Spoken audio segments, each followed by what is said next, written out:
성경 말씀 요한복음 4장 24절입니다. 요한복음 4장 24절.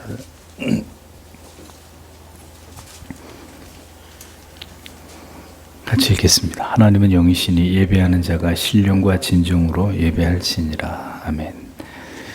웨스트민스터 대의리 문답 7문. 하나님은 어떤 분인가? 존재하심과 영광과 복되심과 완전하심과 자족하심과 영원하심과 불변하심과 신비로우심과 전능하심과 전제하심과 가장 어지심과 정의로우심과 은혜로우심과 오래 참으심과 선하고 진실됨에. 네. 자, 다른 번역은 하나님은 영이시며 존재와 영광과 복되심과 완전하심이 그분 자신 안에서 그리고 그분 스스로 무한하십니다. 그래서 하나님은 자족하시며 영원하시며 불변하시며 불가해하시며 어디든지 계시며 전능하시며 모든 것을 아십니다. 또한 하나님은 지극히 지혜로우시며 지극히 거룩하시며 지극히 의로우시며 지극히 자비로우시며 은혜로우시며 오래 참으시며 선하심과 진실하심이 풍성하십니다. 네, 이렇게 번역한 번역본도 있습니다.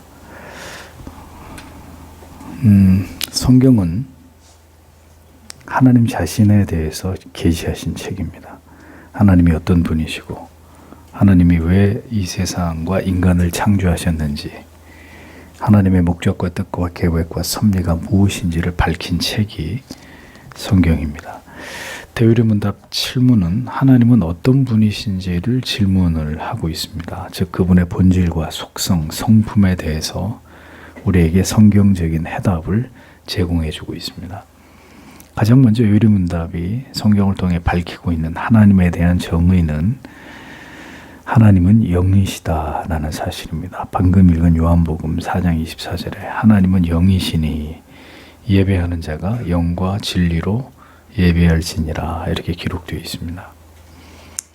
하나님은 인간처럼 몸을 가지고 계시는 그런 존재가 아닙니다. 비물질적 존재이십니다. 그러므로 하나님을 인간과 같은 존재로 여기는 것은 불경스러운 일입니다. 하나님께서 인간과 같이 하나님 자신이 감정이 있으시다거나 감각이 있는 분으로 성경이 하나님을 묘사하고 있는 것은 실제로 하나님이 그런 분이시기 때문이 아니라 인간으로 하여금 하나님을 이해하는 데 있어서 이성적으로 이것의 도움을 받게 하기 위해서입니다. 이것을 신인 동형 동성론적인 표현이다 이렇게 말을 하죠. 하나님이 자신을 낮추어서 표현하시는 것은 정당한 일이지만 인간이 하나님을 그렇게 여기고 대우하는 것은 불경스러운 죄가 된다라는 것을 우리가 잊지 말아야 됩니다. 실제로 10계명의 2계명은 결단코 영이신 하나님을 우리 자신을 위해 물질로 만들어서 그것을 우상처럼 섬기는 행위를 엄히 금하고 있는 것을 볼 수 있지 않습니까? 하나님께서는 영이신데 영이신 하나님을 인간이 임의로 물질의 형상으로 만든다는 것, 하나님이 허락지 않으신 일입니다. 성도와 교회는 하나님을 어떻게 신앙할지에 대해서 절대로 인간의 생각이나 시대의 변천의 흐름에 따라서 임의로 하나님을 신앙하는 방식을 바꿀 수 없고, 분명히 하나님께서 우리에게 명하신 바를 따라서 하나님을 경외하고 사랑해야 한다는 것을 우리는 절대로 잊지 말아야 합니다. 그래서 주일학교에서 아이들을 지도할 때도 하나님이나 예수 그리스도를 그림으로 나타내는 것은 금해야 할 일이다라는 것을 분명히 교사님들이 알고 계셔야 합니다. 다음으로 하나님에게 있어서 무한하심에 관련된 성품인데, 하나님은 제한이나 경계나 한계가 없으신 분이십니다. 그러니까 유한한 인간에게는 잘 이해가 되지 않는 개념입니다. 하나님이 무한하시다, 측량할 수 없는 분이다 이런 의미인데, 그런데 하나님이 어떤 부분이 무한하시다라고 말씀하고 있느냐 하면 그분의 존재와 그리고 영광과 복되심과 영원하심에 있어서 무한하다 이렇게 설명을 하고 있습니다. 출애굽기 3장 14절에 하나님이 모세에게 이르시되 나는 스스로 있는 자니라. 또 이르시되 너는 이스라엘 자손에게 이같이 이르기를 스스로 있는 자가 나를 너희에게 보내셨다 하라. 이렇게 기록하고 있습니다. 하나님께서는 스스로 존재하시되 무한히 스스로 존재하시는 분이십니다. 하나님께서는 인간과 같이 피조되신 존재가 아니신 스스로 영원히 존재하시는 만물의 유일한 원인자가 되십니다. 다음은 하나님의 영광이 무한하시다고 했습니다. 출애굽기 15장 11절에 여호와의 신 중에 주와 같은 자 누구이니까 주와 같이 거룩함에 영광스러우며 찬송할 만한 위엄이 있으며 기이한 일을 행하는 자 누구니까 라고 기록되어 있습니다. 영광으로 번역된 히브리어 아다르라는 말은 장엄하다, 광대하다 이런 뜻입니다.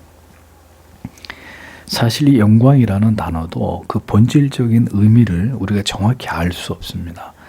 그것은 그 하나님의 영광을 우리가 도저히 이해하는 것이 불가능하기 때문입니다.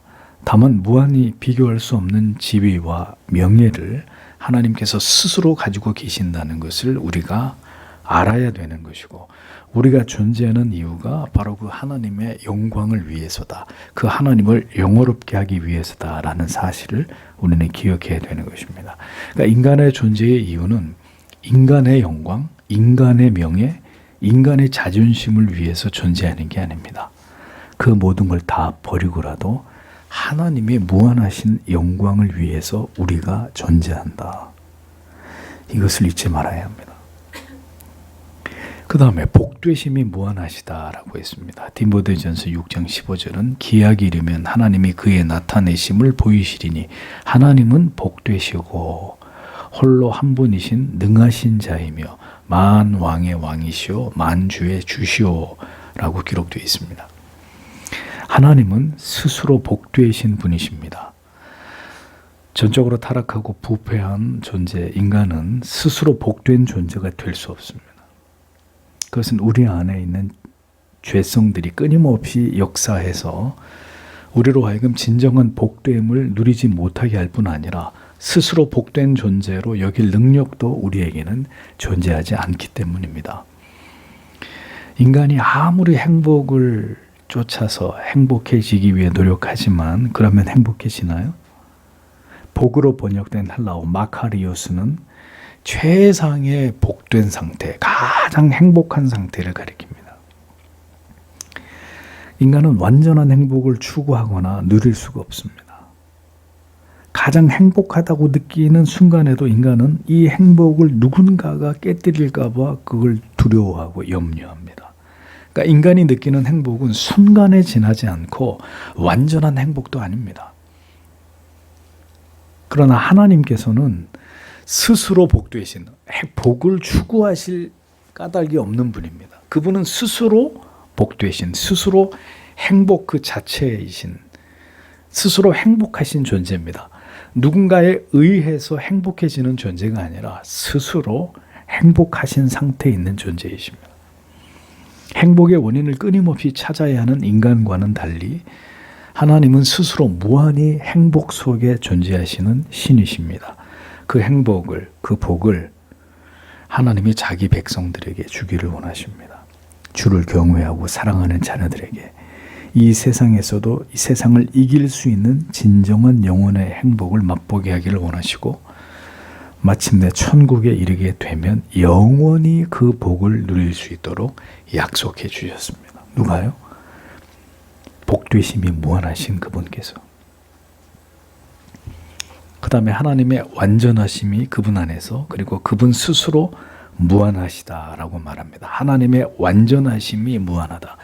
마태복음 5장 48절에 하늘에 계신 너희 아버지의 온전하심과 같이 너희도 온전하라 이렇게 기록되어 있습니다. 하나님께서는 성도 여러분 온전하여 지시는 분이 아니십니다. 인간은 온전해지기 위해 과정이 필요하고 또 그 과정을 지나간다고 해도 완전히 온전해질 수는 없지만 하나님은 영원히 온전하신 존재입니다. 온전해지실 필요가 전혀 없고 그분은 처음부터 끝까지 그냥 온전하신 존재입니다. 더 발전하고 성장해 나아갈 어떤 이유가 없이 모든 면에서 스스로 온전하신 완벽하신 분이십니다. 인간은 아무리 우수하고 인격적으로 지성적으로 탁월하다고 해도 불완전한 존재에 지나지 않습니다. 그러나 하나님은 온전하십니다. 그분은 언제나 영원토록 가장 완벽하신 가운데 존재하시는 인간이 아니라 신이십니다. 하나님을 불완전한 존재로, 무엇인가 오류가 있는 존재로 인간이 때때로 하나님을 그렇게 여기고 불평과 원망을 쏟아놓죠. 하나님이 왜 나를 이런 집안에, 하나님이 왜 나를 이렇게, 내 사업을, 하나님이 왜 내 인생을 이렇게 다 망쳐 놓으시는 건가. 마치 하나님이 뭔가를 실수한 것처럼, 뭔가를 잘못하신 것처럼 하나님에 대해서 인간이, 어리석은 인간이 하나님을 원망합니다. 하나님은 온전하십니다.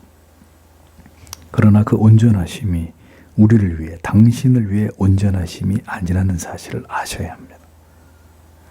하나님의 뜻을 이루심에 있어서 그분은 완전하신 분이십니다. 내가 원하는 것을 이루어주기 위해 온전하심이 아니라는 것을 깨닫고, 그러나 나를, 불완전하는 그 나를 온전히 만들어 가시는 하나님이시다라는 걸 믿어야 되는 거죠. 하나님의 온전하심과 같이 하나님께서는 깨어지고 부서진 우리를 다시 온전케 하시기 위해서 아들을 보내신 것입니다. 온전하시며 온전한 상태를 좋아하시는 하나님의 성품이 아니었다면 우리는 깨지고 부서진 채로 버려졌을지도 모릅니다. 근데 하나님이 온전하신 분이고, 내가 온전하니 너희도 온전하라. 그 온전하는 길은 내 아들 예수 그리스도를 너희가 구주로 믿는 길이다. 이렇게 말씀하는 거죠. 무한하신 하나님의 네 가지 성품을 하나님이 가지고 계시기에, 그래서 하나님은 두 번째로 자족하시고 영원하시고 불변하시고 불가해하시다. 어디든지 계시고 전능하시고 모든 것을 아신다. 7가지 이어서 교리가 하나님에 대해서 설명합니다.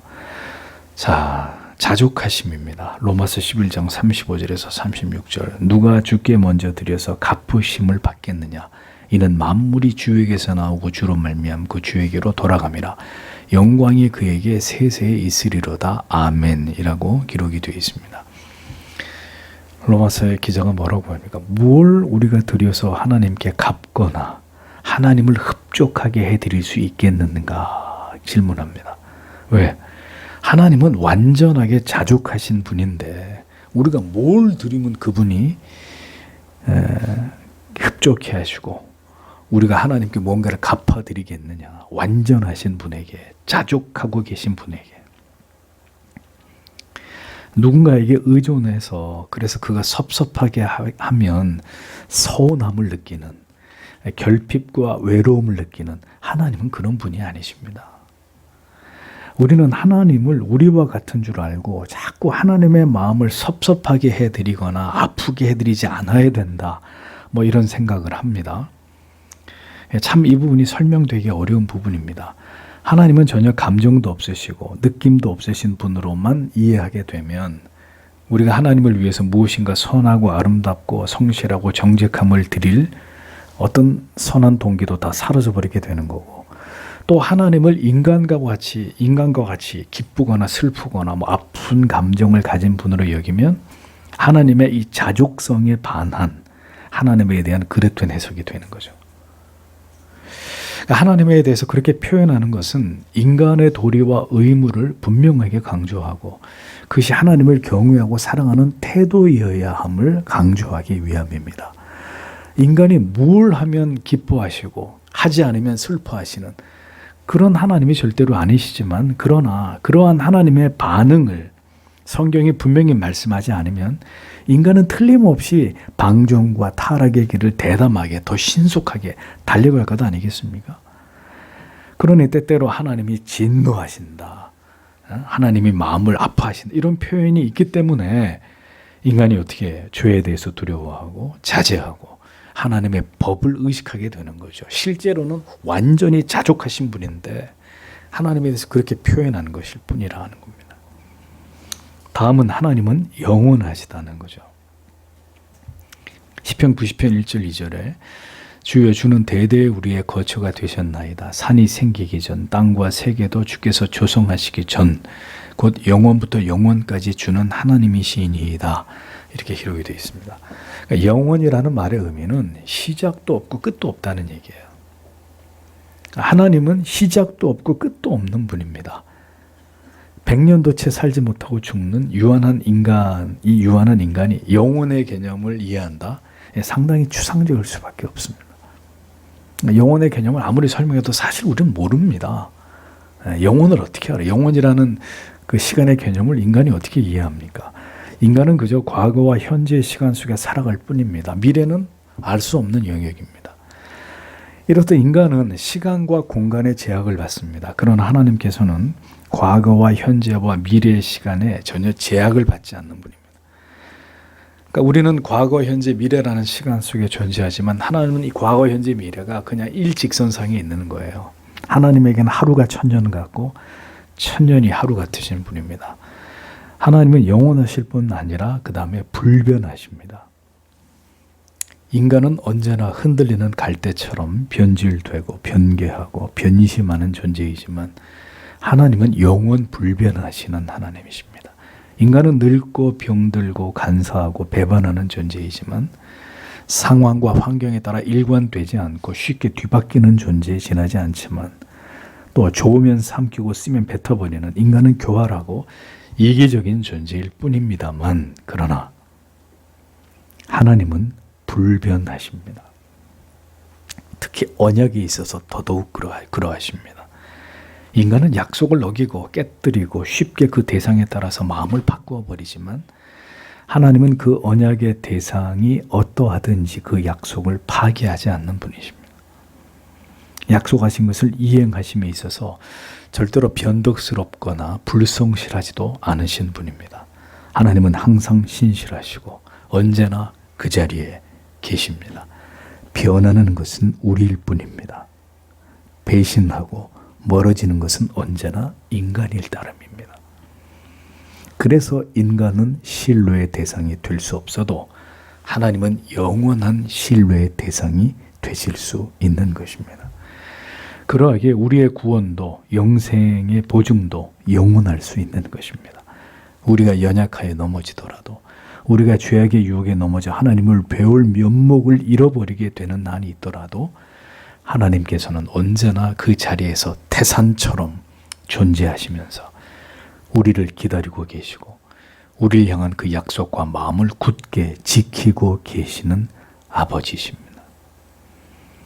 하나님은 우리의 이해 밖에 계시는 신비하신 존재이십니다. 열왕기상 8장 27절에 하나님이 참으로 땅에 거하시리이까 하늘과 하늘들의 하늘이라도 주를 용납지 못하겠거든 하물며 내가 건축한 이 전이 오리이까. 솔로몬이 성전을 짓고 하늘의 온 우주라도 하나님을 완전히 이해할 수 없는, 하나님은 결코 인간의 그 이해 너머에 존재하시는 광대하신 분이라고 노래하고 있습니다. 하나님은 온 우주를 지으셨지만 온 우주는 결코 하나님을 파악할 수조차 없을 만큼 하나님께서는 이성으로 측정되거나 측량되거나 추론 불가의 존재이시다 라는 것을 인간은 깨달아야 할 것입니다. 감히 인간의 이성 따위로 하나님을 추론하고 하나님에 대해서 어떤 식의 표현과 지식을 논한다는 것 자체가 사실은 아무런 의미가 없는 겁니다. 여러분 교보문고에 가보십시오. 수많은 책들이 꼽혀 있습니다. 그 방대한 지식 앞에 압도당합니다. 내가 알고 있다고 하는 것이 얼마나 보잘것없는 것에 지나지 않는지를 그 다 셀 수 없는 수많은 책들이 꽂혀 있는 서점에 가면 그런 생각을 하게 됩니다. 인간이 만든 지식의 바다도 이처럼 넓거든 지혜와 지식이 무한하신 하나님은 인간의 이해 그 훨씬 너머에 존재하시는 하나님이시라는 것을 알아야 합니다. 이것이 인간을 지극히 하나님이 존재하심 앞에서 겸손하게 만드는 이유가 되어야 한다는 거죠. 다음으로 하나님은 어디든 계시고 하나님은 전능하시고 하나님은 전지하시다 라고 유리문답이 설명을 합니다. 시편 139편 7절 8절 내가 주의 신을 떠나 어디로 가며 주의 앞에서 어디로 피하리이까 내가 하늘에 올라갈지라도 거기 계시며 음부에 내 자리를 펼지라도 거기 계시니이다. 이렇게 기록되어 있습니다. 하나님께서 어디든 계신다는 표현은 사실 상당히 하나님을 제한하는 표현입니다. 하나님께서 어디 계신다라고 말해야 하는 것이 아니라 온 세상이 하나님 안에 있다. 이렇게 표현해야 합당한 거죠. 하나님 안에 모두 존재하는 것이지 존재하는 것 안에 하나님이 계시는 것이 아니라는 말입니다. 그 하나님께서 여러분 안에 계시고 여러분의 모든 고통의 현장에 그 힘든 마음 속에 계신다는 것을 잊어서는 안 됩니다. 다음으로 하나님의 속성은 전능하심이라고 했습니다. 창세기 17장 1절에 아브라함이 99세 때 여호와께서 아브라함에게 나타나서 그에게 이르시되 나는 전능한 하나님이라 너는 내 앞에서 행하여 완전하라 이렇게 기록이 되어 있습니다. 하나님은 모든 것을 하실 수 있습니다. 그분은 말씀으로 천지를 창조하시고 인간을 지으셨습니다. 그리고 하나님의 뜻과 계획대로 모든 일들을 지금도 이루어가고 계십니다. 역사 속에서 한 나라와 민족 속에서 그리고 한 개인의 인생 속에서 하나님의 뜻하신 섭리하고자 하신 모든 뜻을 완전하게 이루어 나아가시는 분이십니다.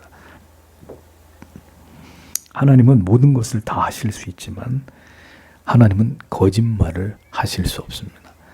하나님의 본성과 성품을 거스리는 일을 하지 않으십니다. 하나님은 거짓과 악을 행하지 못하시고 불의와 불법을 행하지 않으십니다. 하나님은 절대로 모순되지 않으십니다. 하나님께서 지으신 모든 질서와 원리와 법칙에 따라서 모든 일들을 이루어 가시지만 때때로 하나님의 계획하심을 이루기 위해서 기적을 우리 가운데 세상에서도 일어나게 하십니다. 그리고 그 일을 하나님이 하셨다라고 나타내기도 하십니다. 모든 것을 하실 수 있는 하나님이 당신을 위해서 지금 어떤 일을 이루어 주시지 않는다면 이를테면 하나님을 믿는 성도에게도 실패가 주어지고 질병이 주어지고 어떤 일들이 다 됐는데 무산돼 버리는 일들이 일어난다면 전능하신 하나님이 여러분들의 인생 속에 그 일을 행하셨다면 분명 하나님의 뜻이 있지 않겠습니까? 하나님은 무조건 해달라는 대로 다 해주는 분인가요? 모든 것을 하실 수 있으신 하나님께서 모든 것이 되지 않도록 하셨다면 그 또한 우리가 알지 못하는 하나님의 선하신 뜻과 목적과 계획이 있다고 우리는 믿어야 합니다.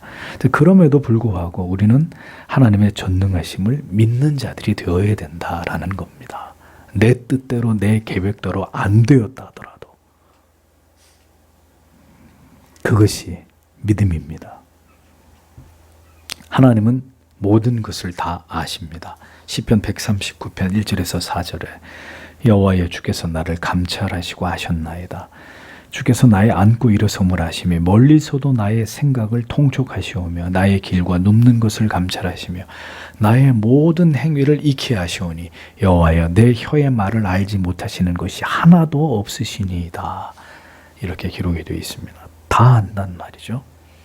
이 땅에 지어진 모든 인간들을 하나님은 다 알고 계십니다. 그들 한 사람 한 사람 그들의 머리카락 수가 몇 개인지까지를 다 세고 계시는 하나님이십니다. 그들 한 사람 한 사람과 어떤 관계 속에서 하나님이 어떤 계획과 작정을 그들의 인생 속에서 이루시고 하나님의 모든 뜻을 성취하실 것인지를 다 완벽하게 알고 계십니다.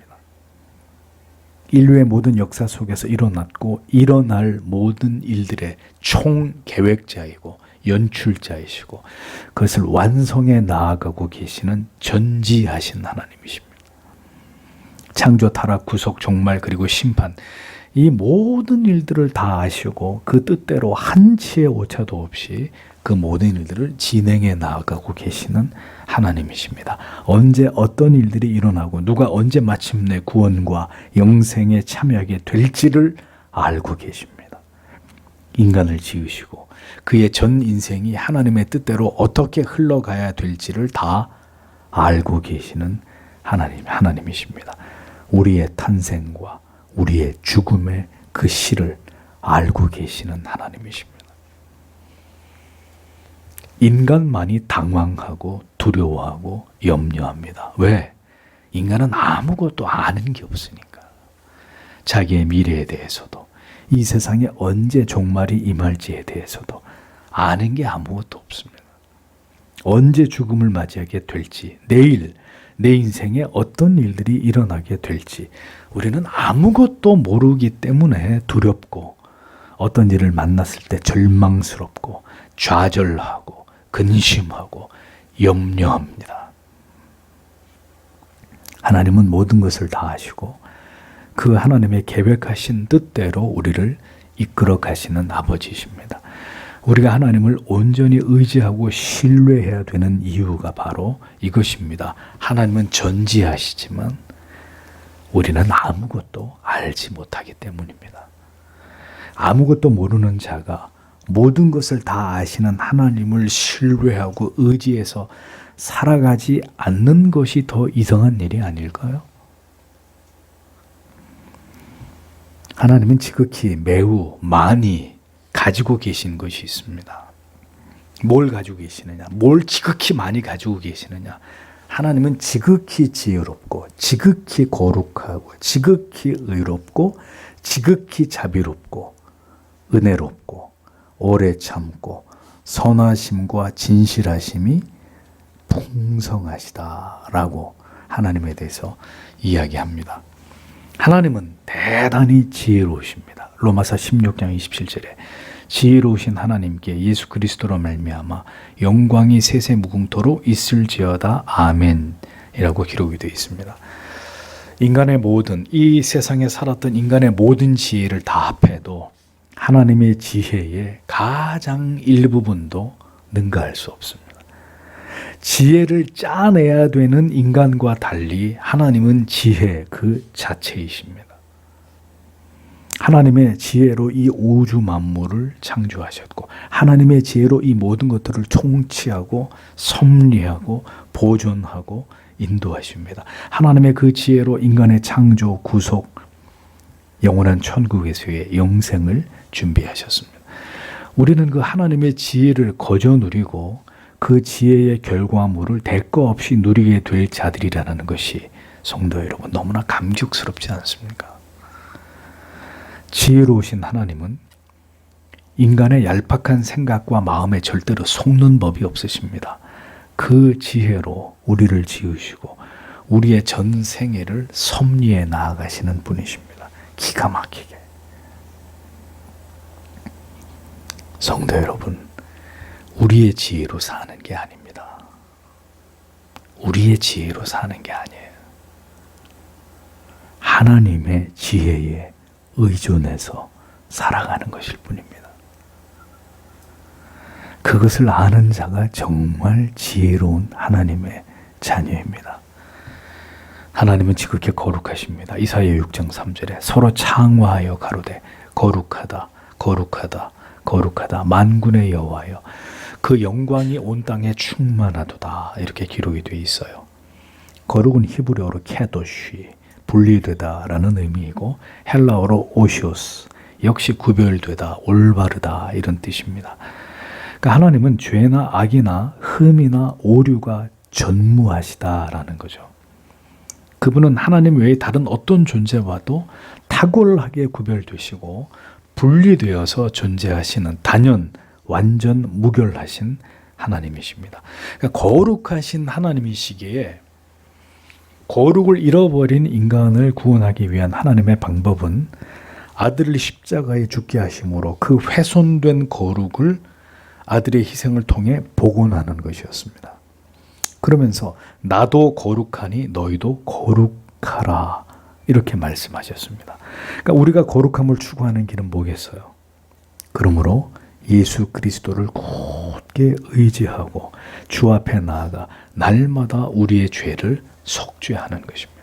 그것이 구신약적 개념에서의 거룩입니다.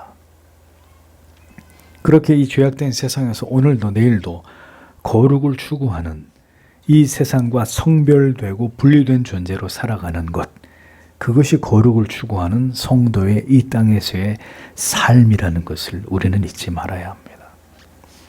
사람들이 예수 믿는 이유는 자기 행복을 위함이지 거룩을 위함이 아닙니다. 여기서 문제가 생기는 겁니다. 교회의 존재 목적이 거룩과 순결이어야 되는데 오늘날 교회의 존재 목적은 생존과 성장과 번영입니다. 그리고 행복입니다. 그러니 잘못 가는 거예요. 하나님은 지극히 정의로우십니다. 신명기 32장 4절에 그는 반석이시니 그 공덕이 완전하고 그 모든 길이 공평하며 진실무망하신 하나님이시니 공의로우시고 정직하시도다 라고 기록되어 있습니다. 어떤 인간도 정의롭지 않습니다. 정의를 소리 높여 외치는 자일수록 그는 정의로운 자가 결코 아닙니다. 오직 하나님만 홀로 의로우십니다. 정의는 어떤 불의도 존재하지 않아야 정의로운 것입니다. 인간은 온갖 불의와 불법한 존재이므로 정의를 말할 자격이 없는 자들입니다. 하나님께서는 불의와 악을 결코 용납하지 않으십니다. 반드시 선악간에 심판하십니다. 하나님 앞엔 모든 것이 다 드러납니다. 모든 인간의 불의와 악이 하나님의 정의 앞에서 모두 폭로됩니다. 하나님은 정의롭지 않은 것을 미워하십니다. 세상이 이토록 불의한 것은 오직 하나님만이 홀로 의로우신 분이라는 것을 마지막 때가 될수록 인간들로 하여금 분명하게 깨닫게 하시기 위함이라는 것을 잊어버리지 마십시오. 그래서 모두가 다 불의해지는 거예요. 하나님만이 정의로우시구나. 하나님만이 홀로 의로우시구나. 어떤 인간이 정의를 이야기하고 정의로울 수 있겠는가? 위에서부터 아래까지 다 썩었는데 하나님만이 홀로 의롭다는 사실을 부패해가는 세상이 증언해주고 있는 것입니다. 하나님의 속성과 성품을 성도는 올바로 정확히 알아야 합니다. 하나님이 어떤 분이신지를 성경을 통해 정확히 알아야 그 하나님을 바르게 경외하고 사랑하고 그 하나님이 어떤 분이신지를 알아야 하나님을 바르게 예배하고 섬길지를 배울 수 있습니다. 우리 마음대로 하나님을 믿는 것도 우리 마음대로 하나님을 경외하거나 예배하는 것도 옳은 것이 결코 아닙니다. 신앙은 인간이 아니라 하나님이 그 중심입니다. 하나님을 알고 그 하나님을 경외하고 마음과 생명과 뜻 다해서 사랑하는 삶이 곧 이 땅에서의 우리의 본분이고 우리가 그 하나님의 은총 아래서 하나님을 기뻐하는 삶을 살아가게 되는 첩경이 됩니다. 하나님을 모를 때 인생은 혼란과 혼돈 속에서 불행과 고통 속에서 지나갈 수밖에 없습니다. 교회를 다니고 신앙이 있다고 하면서도 우리의 삶이 진정한 평강과 희락과 하늘의 위로를 얻지 못하는 것은 이 같은 하나님에 대한 무지와 오해 때문이라는 사실을 여러분은 올바로 깨달으셔야 합니다. 그러므로 하나님을 아십시오. 힘써서 하나님을 알아가기 위해 노력하십시오. 그렇게 할 때 여러분의 인생의 길이 열리게 됩니다. 여호와를 아는 것이 지혜의 근본이요 거룩하신 자를 아는 것이 명철이니라.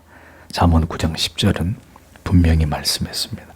하나님을 모르면 성도 여러분 인생을 알 수가 없고 우리가 어떻게 이 한 번뿐인 인생을 살아가야 할지도 깨닫지 못하게 된다는 것을 잊지 마십시오. 성경을 펼쳐서 하나님이 어떤 분이신지를 알고 발견하고 만나는 것이 여러분에게 더 없는 기쁨과 위로와 소망이 되시기를 간절히 소망합니다. 하나님의 지극히 자비로우심과 은혜로우심, 오래 참으심, 그리고 선하심, 진실하심이 풍성하심. 자, 이 5가지 성품 굉장히 중요한 부분이기 때문에 다음 주에 제8문을 설명하면서 먼저 이 부분을 해설해 드리고 이어서 8문을 살펴보도록 하겠습니다. 기도하겠습니다.